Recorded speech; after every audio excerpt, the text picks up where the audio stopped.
Okay, so this is my review on a 2021 Chevy Malibu. So you got the full touch. I think that was like 10 inches. It's not bad. Then you got a regular steering wheel. You got a couple options. This is basically how you go through the system controls settings. Over here you got the vents that are really low. Don't really care for that. You got stitching right here, so that's cloth. The seats are cloth, so it's not anything like fancy or anything like that. Standard shifter, automatic.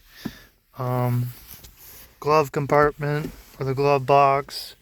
Center console, whatever you want to call it. It's got a good amount of storage. Nothing out of the range for that. Something for your cell phone right there. The glove box is good size. Turning it on, it's got a push start.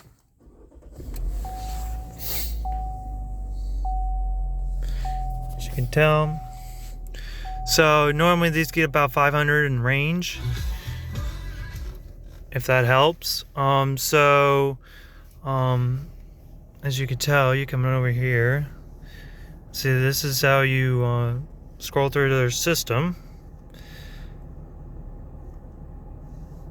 So it just tells you that you go to speed, you can go to trips, and then of course obviously you can reset them. And then if you want to do other things, you want to go to the vehicle settings, you just scroll over like that. That'll tell you tire pressure sensors and stuff. Not always accurate. That's always a good thing to keep note of, but it gives you a good idea. The volt to the battery, the coolant, which is different. I've never seen that before. Speed warning, basically telling you that you're going too fast in on a actual highway or street, whatever you want to call it. This will actually, I think it just says warning. BMWs do it too, but BMWs is by default. So it's always a good thing to know. This one's only got 46,000 miles on it, so not too terribly bad. Coming around the back seat,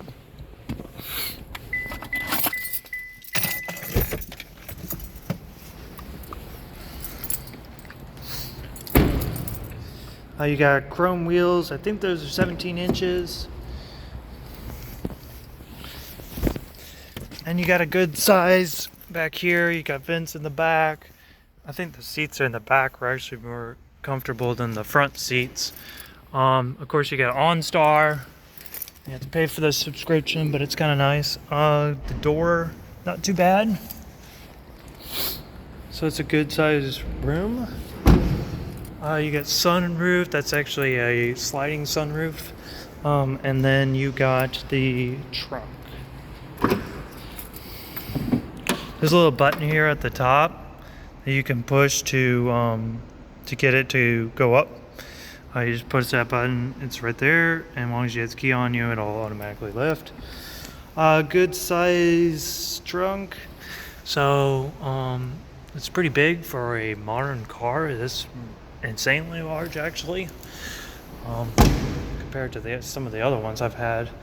To get the gas cap out, to fill it up, so it's got your standard now. It's just push it in there and it's good to go.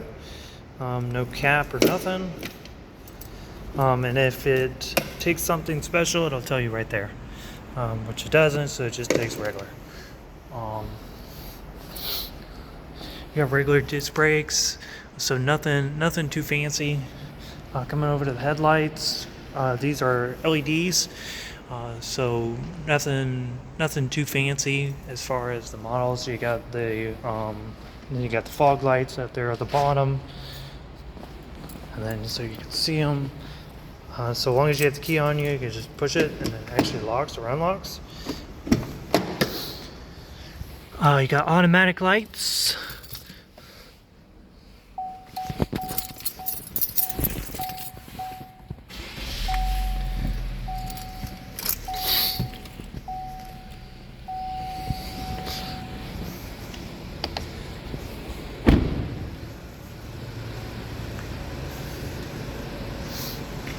fancy. It's just your standard standard lights with the LEDs. I don't know why these come on the bottom, because those are fog lights, but I guess it's just one of Chevy's kind of fancy things. Then you got your standard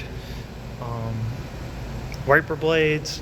Those are a little size, so they're different sizes. I think that one's probably like a 13 or 14, and then this one is their standard, probably like I'd probably say like 18 to 20, somewhere around there, that range.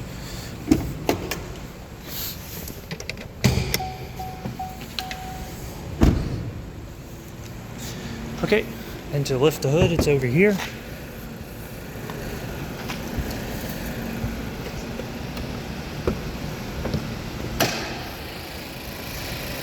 Get an Eco Boost.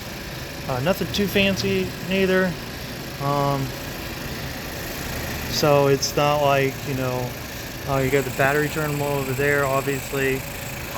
So I think Chevy did something different with the batteries and stuff, because there's a positive and I don't actually even see the negative. It's probably back on the other side somewhere. So that's always something to keep a note of. Probably something they're trying to get away to make sure you take it to the dealership. There is your engine filter right there. So a whole bunch of gizmos and stuff. As far as the car itself, it drives pretty smooth. It's nothing like super fancy like the BMWs that I've done. Because obviously always BMWs are really nice to drive. And BMWs will keep a lane assist and all that other things. This does not have lane assist as far as I know. Let's see, sunroof. I guess it's retractable. Okay, the button right here on top actually retracts that. And if you want to close it, just press that. That's kind of nice. I found a lot of cars that doesn't have that whatsoever. So that's always something to keep a note of. There's a lot of them will just have the glass display and won't have anything there. And I'm like, what happens if you get in a collision? So that's always something to keep in mind. Because when you go, especially with used cars, sunroofs never lie. Which means if you're in a collision, a major collision, the sunroof will be cracked or something will be messed up with it. You can tell. So sunroofs never lie. Because in my experience, to replace a sunroof, when the car I have, I've done a couple of videos on it. They quoted me about $4,000 for the sunroof itself, and then about $4,000 in labor, which means it costs more to repair the sunroof than the whole vehicle was worth 3 times. So there's always something to keep in mind, that if you're going to look to buy a used car, sunroofs never lie. Salespeople can lie to you, because they're obviously trying to sell the vehicle, but sunroofs will never lie to you. And if it doesn't, sometimes they have it, sometimes they don't. It just depends on how hard the person got hit. So that always plays a factor.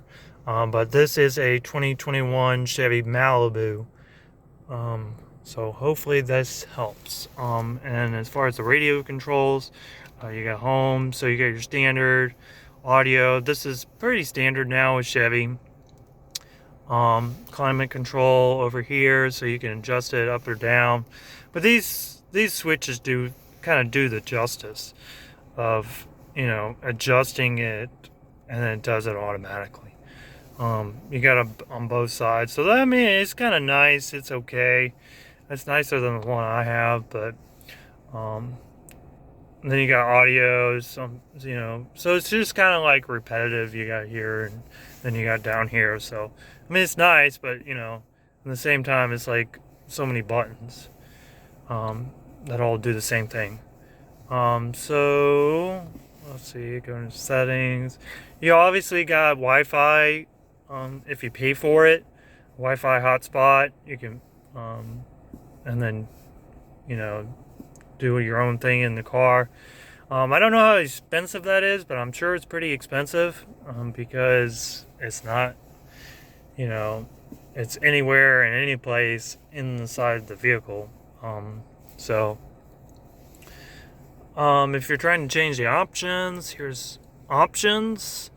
Oh, so you got teen driver. That's cool. Valet mode. I've never seen anything like that. Let's see. Let's click on that. Let's go valet mode. Enter a code to unlock. That's cool. Got valet mode. All right. Yeah, let's see. Air quality. You got air quality. That's different.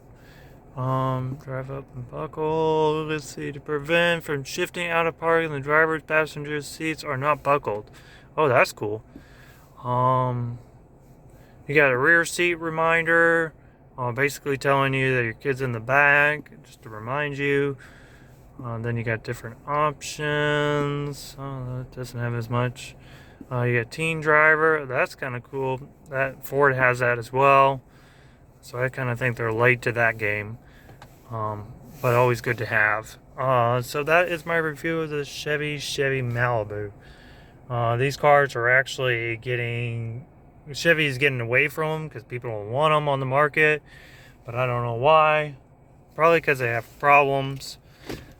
So hopefully, and then of course you got the camera, standard camera, for backup assistance. Hopefully this helps someone.